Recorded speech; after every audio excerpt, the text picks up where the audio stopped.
lorsque le Seigneur me parlait ces choses, dans les années 2000, je lisais, le Seigneur me dit, j'entends la voix de Dieu qui me dit, vous êtes actuellement en pleine adoration du veau d'or. Je dis, c'est quoi, Seigneur, le veau d'or? Le Seigneur m'amène dans Exode, le chapitre 32. Alléluia.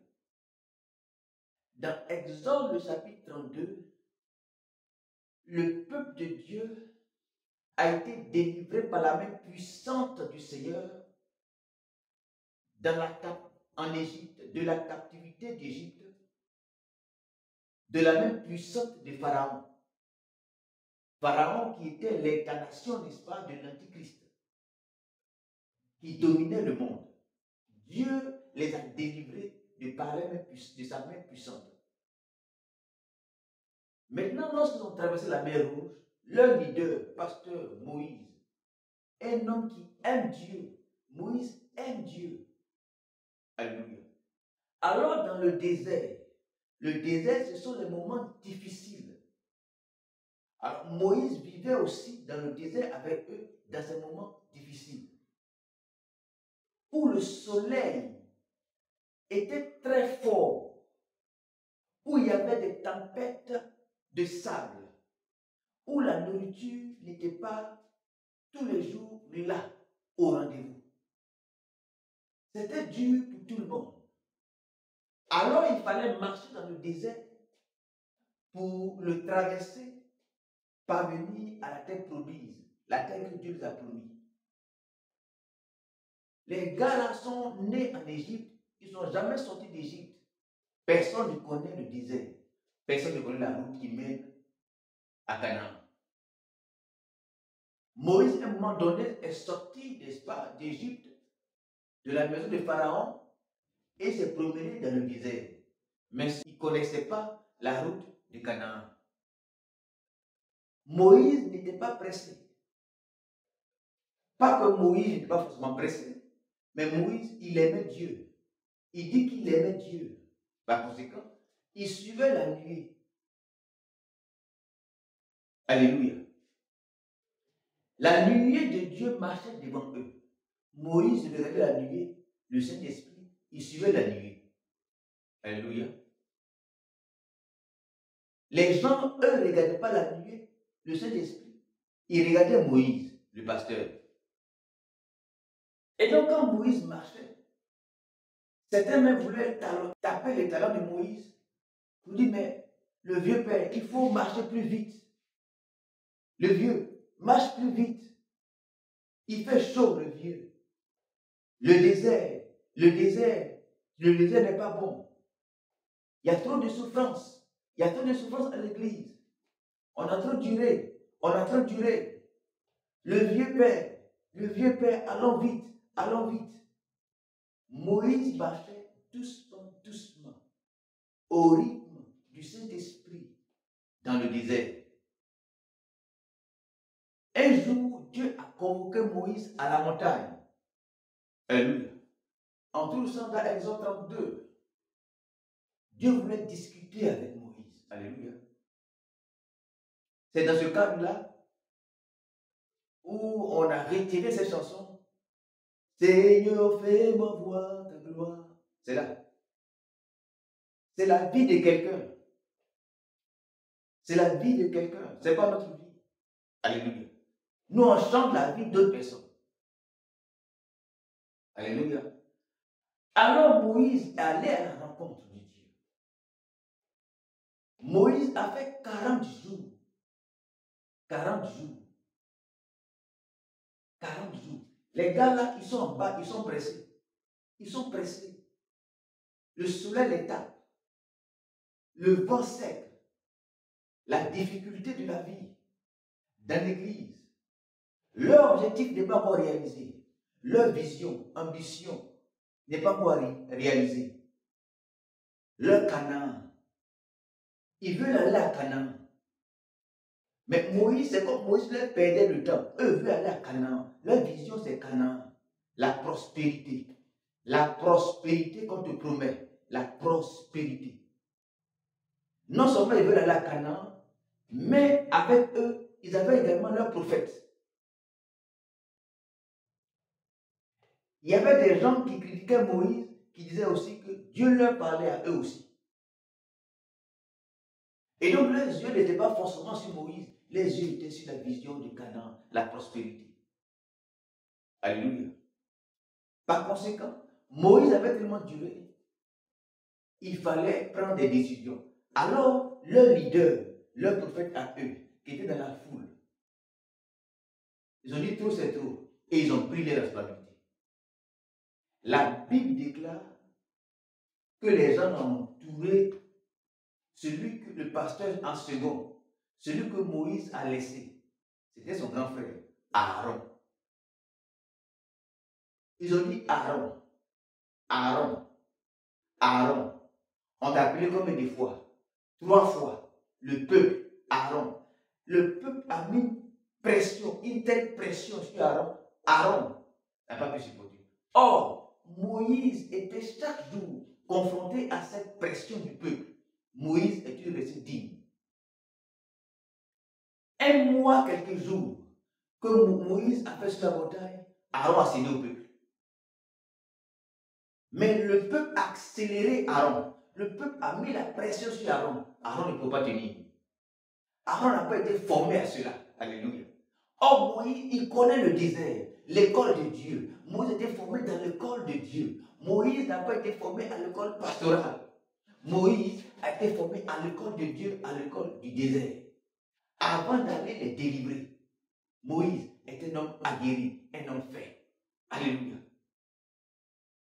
Alors, sous la pression, le pasteur Aaron, le prophète Aaron, il va céder. Lorsqu'il cède automatiquement, Satan fait un tour rapide dans l'esprit du prophète. Alors le prophète Aaron, l'homme de Dieu Aaron, dira au peuple d'amener de l'argent, l'or, tout ce qu'ils ont pour faire un Dieu. C'est ce jour-là que le Dieu qui parle beaucoup d'argent dans les églises, là, ils vont le fabriquer. Lui, il marche avec l'argent. Parce que c'est avec l'argent qu'ils l'ont créé. Et quand le pasteur prêche, et puis il vient sceller la parole avec l'argent là, c'est là-bas que ça commence. Il dit, viens avec une grosse offrande. Et puis, si tu viens avec l'offrande, demain, tu seras à Canaan. Il ne faut pas marcher dans le désert. C'est la souffrance. Amène une grosse offrande. Amène une grosse offrande. Il ne faut pas marcher. Il dit, Moïse allait prendre la parole de Dieu. Il dit, la parole de Dieu, c'est quoi? Fais une offrande. Moïse allait prendre la parole de Dieu. Il dit, frère, va à la maison, amène une offrande. Tu veux aller à Canaan? Il dit oui. Va à la maison, amène une offrande. Demain, tu seras à Canaan. Le miracle.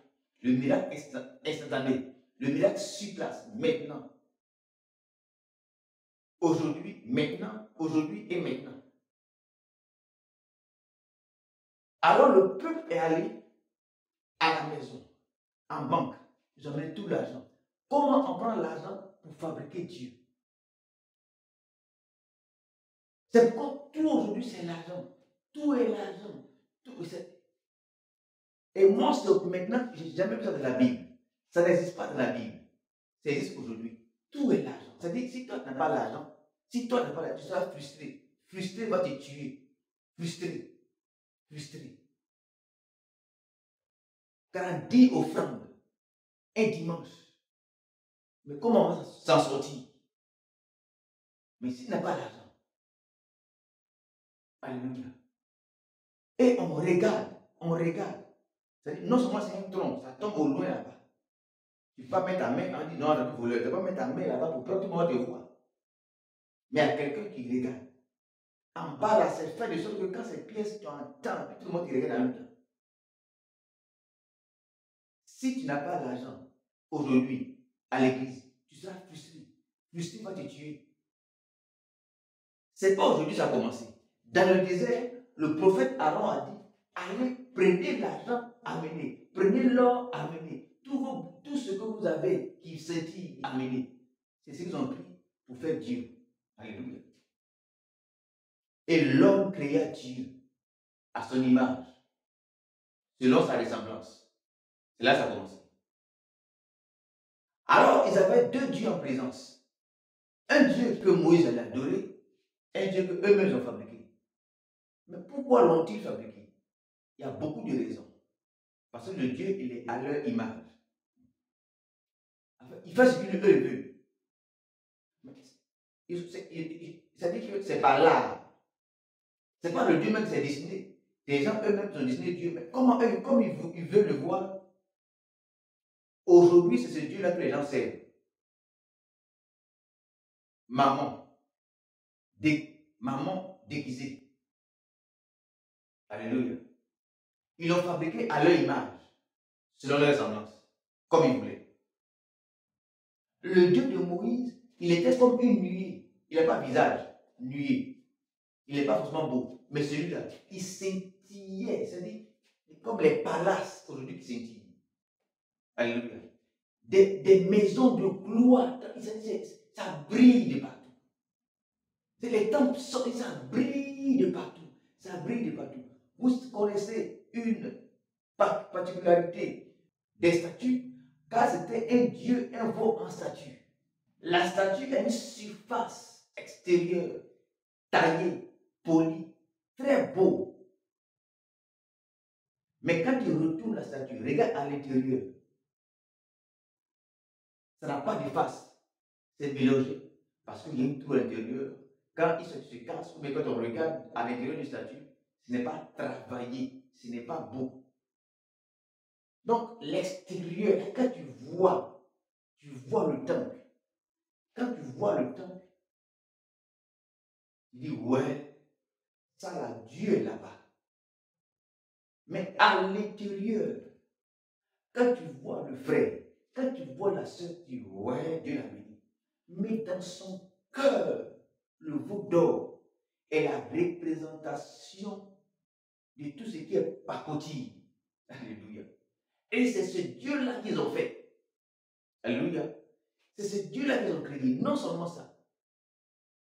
Le Dieu de Moïse, lui-même, il se pourvoit. Lui-même, il s'envole. Lui-même, il se déplace sur les ailes du vent.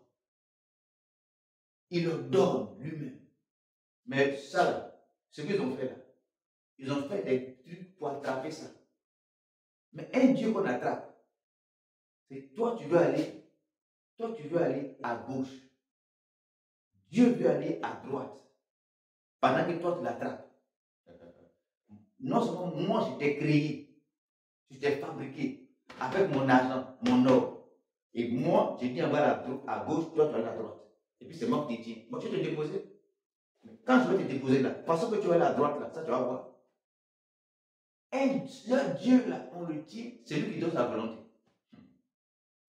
C'est lui c'est eux qui dirigent Dieu. Le Dieu de Moïse.